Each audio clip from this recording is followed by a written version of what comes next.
France debate. We're talking about Libya after Gaddafi with Waheed Burshan of the National Transitional Council, who's with us here in Paris. Libya's former energy minister, Fatih Benchatouane, now a university professor.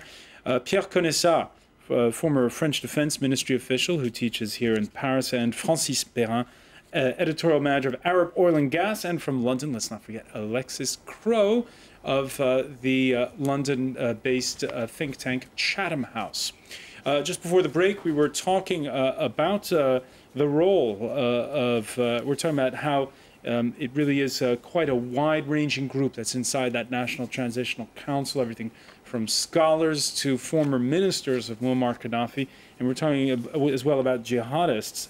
And that sparked this comment on the France 24 debate Facebook page, Tandenda writing, "The National Transitional Council might have ushered in a revolution, but pioneering a democracy in what has become a war zone's another matter.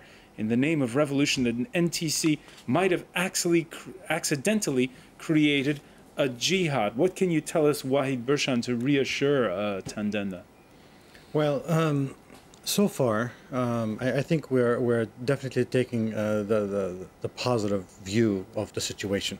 We're considering Abdel Hakim and his fellow, I guess, jihadists, if you will, Libyan citizens, and they definitely declare that that's their intention is to play a positive role in Libya, that they have no aspirations to export revolutions or anything of the sort. But I would suggest that because of that type of mindset, if you will, we need to be extremely careful. There's no question about that. The thing that we need to be careful about is that are we looking at individuals with certain kind of school of thought that they will participate in the country as citizens? Are we looking at the people who were maybe considering reorganizing themselves and making sort of like Hezbollah type of scenario, country within a country kind of a scenario, which is obviously not desirable? Fatih Benchatouane, if all goes to plan, there'll be legislative elections before presidential elections in Libya. How do you see Islamists doing in those elections? Well, let's not go back to this situation. I mean, we are in a liberating situation. We try to liberate our land from Gaddafi. We're not going to ask anybody who is going up, what's your ideology? If you are fanatic, then go away. This is their own land, and they want to liberate it with us. So it's difficult. But to assure you that the Libyan, they don't like fanatic, and the Libyan are tolerant people.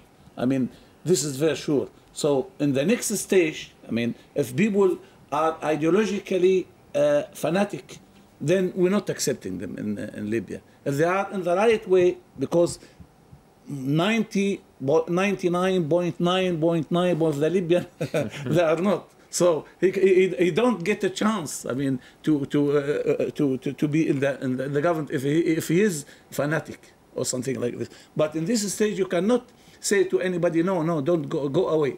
All right. So this is very difficult. I think you should understand this situation. And there's also what Alexis Crowe was alluding to just before we went to the break, which is those that helped push out Muammar Gaddafi from the outside.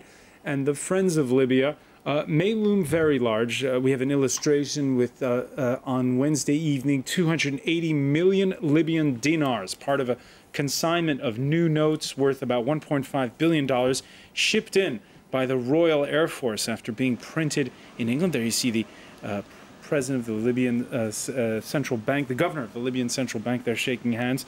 Pierre Conessa, you know the Colin Powell's famous saying about the Pottery Barn rule, that you break it, you own it when you go into a shop.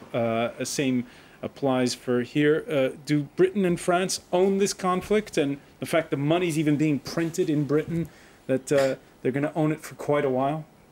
Well, I don't know about this event in Britain, but you know, today France and Britain are facing a very difficult position because they have gave a very significant hand in military terms to make this revolution win. But today, how explain that they could get, you know, economic kickback, I mean, of the situation? Because it was for freedom, it was for human rights, it was for democracy.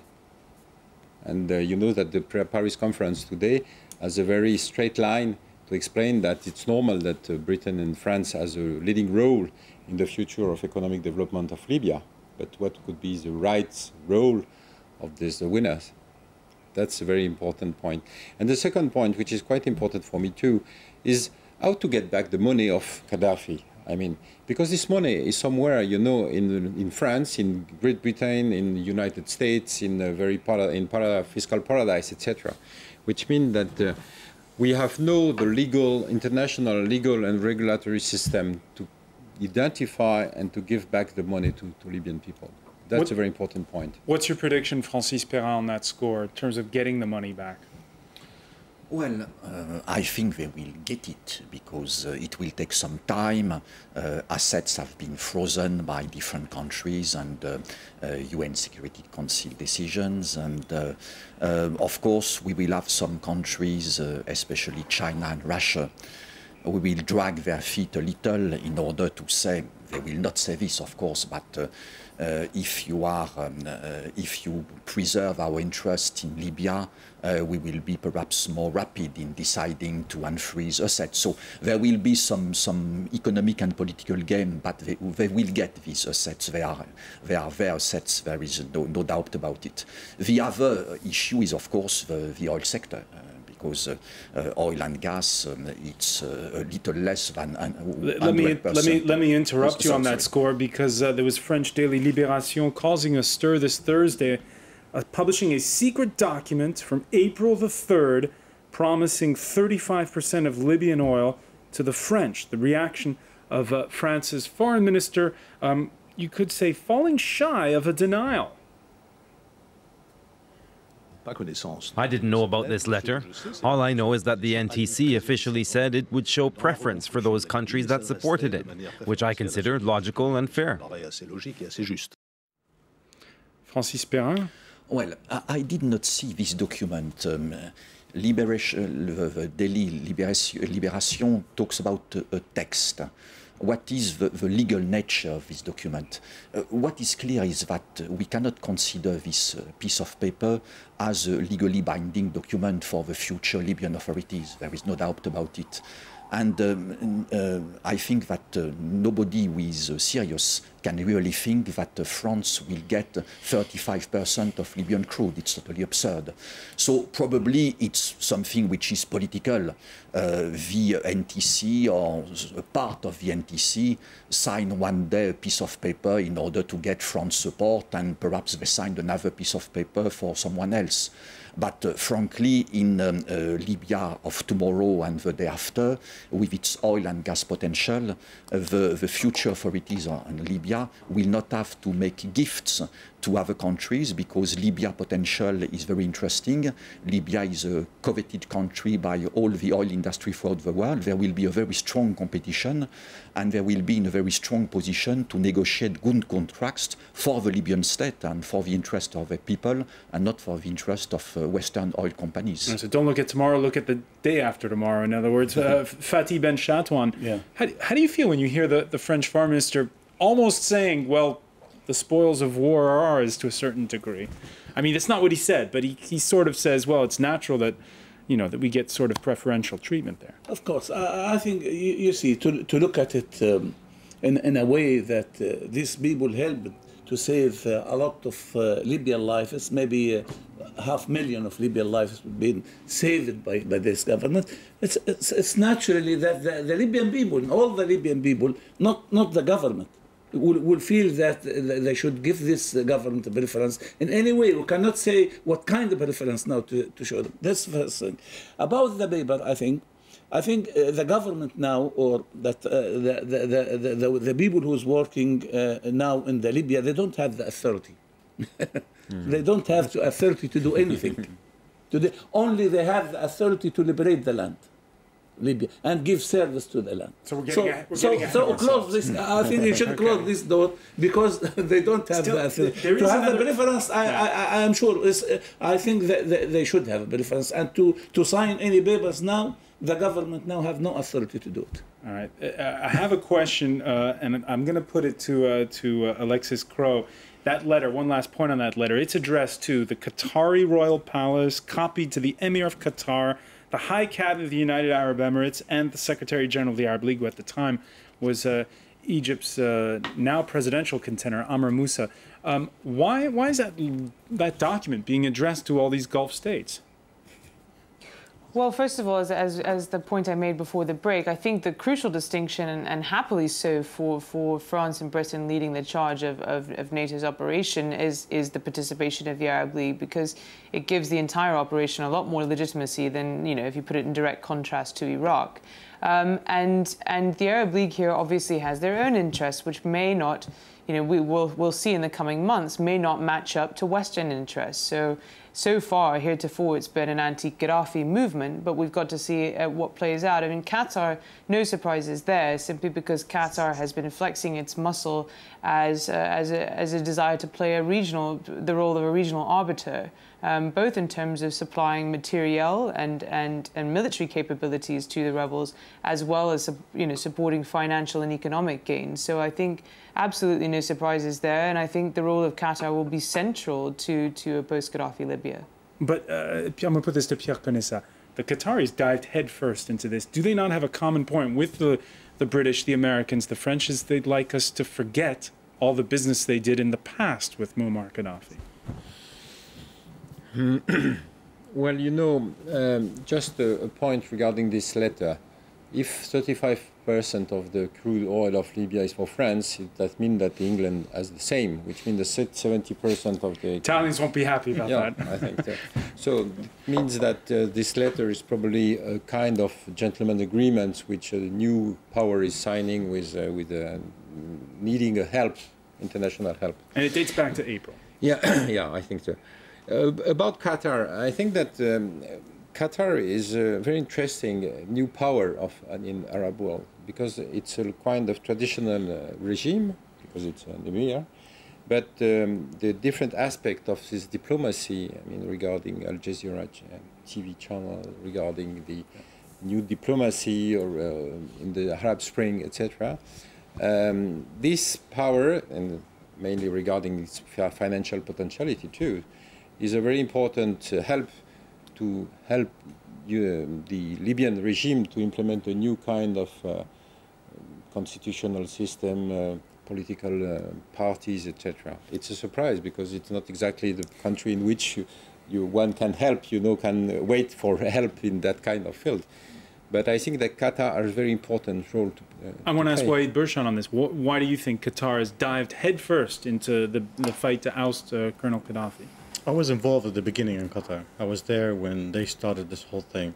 I think the Qataris have instinctively stood up and wanted to support. It's just their culture. And seriously, I believe it's as simple as that. There was a little bit of affinity of the ruling family with Libya. There's a little bit of a history there, if you know about it.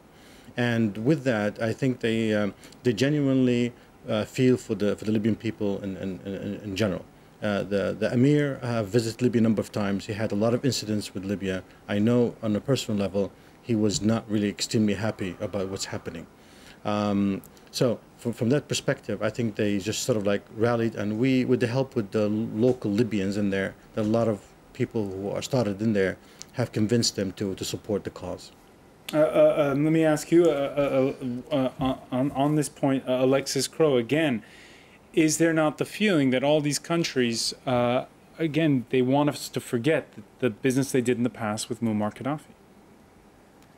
Absolutely. I mean, I think, and I think in a lot of ways it will be sort of uncharted territory. I mean, we haven't mentioned ENI and the contracts, existing contracts, and how those will be overthrown and overwritten, and I'm sure some of the other commentators could suggest the way in which future contracts might be based on former contracts from ENI with Gaddafi himself. And I think Qatar, in its participation and direction of the Arab League, I think it will probably lead the path of sort of engaging with a Gaddafi and a post-Gaddafi Libya, and leading into this uncharted territory, shall we say. All right, and as Francis Perrin mentioned earlier, not everybody's happy with the way the spoils of war could be meted out. Take a listen. Russia never justified the former Libyan regime. In May, President Medvedev resolutely declared that Gaddafi must leave. Nevertheless, the way that NATO members and a few other governments brought about the Libyan resolution meant a gross disregard of the principles of the rule of law. Waheed Bershan, Russia recognizing the National Transitional Council this Thursday. Your thoughts on the path that Russia is taking and also what consequences it might have in Syria, where it has even closer ties? Well, clearly they were not on the right side of the issues or the right side of the people, let me say. And they were definitely big supporters of the regime at the beginning and of late. They were always playing defensive in terms of defending the regime. And I think that's also depicted in the Syrian scenario. I think the Russians feel that they're lost in this. They had Libya was one of their power base, and they just felt that they lost in this game. And with that, obviously, they're crying. So I mean, it's just as simple as that. Final word on this, Pierre Conessa. Will that make the Russians more intransigent when it comes to Syria? Well, you know, one point which seems to me very important is today it's not possible to decide for people. I mean, the Russians are deciding that to recognize, you know, this NTT, saying, well, okay, you win, so we recognize you, and we are losing our interest. But what does that mean? I mean, regarding the situation in Tunisia, in Egypt, etc., is it possible to think in terms of interest, in terms of influence? That's no more possible, I think. The question today is the problem that the Libyan people ask to solve, not the Western countries, not the Russian, not the Chinese. All right, up to the Libyans to solve it. That's our conclusion for now. I want to thank you, Pierre Conessa. I want to thank as well Waheed Bershan, Fatih Ben Chatouane, Francis Perrin, and from London, Alexis Crow, for joining us here in the France 24 debate. Stay with us. Business is next, and that's hosted by Marcus Carlson.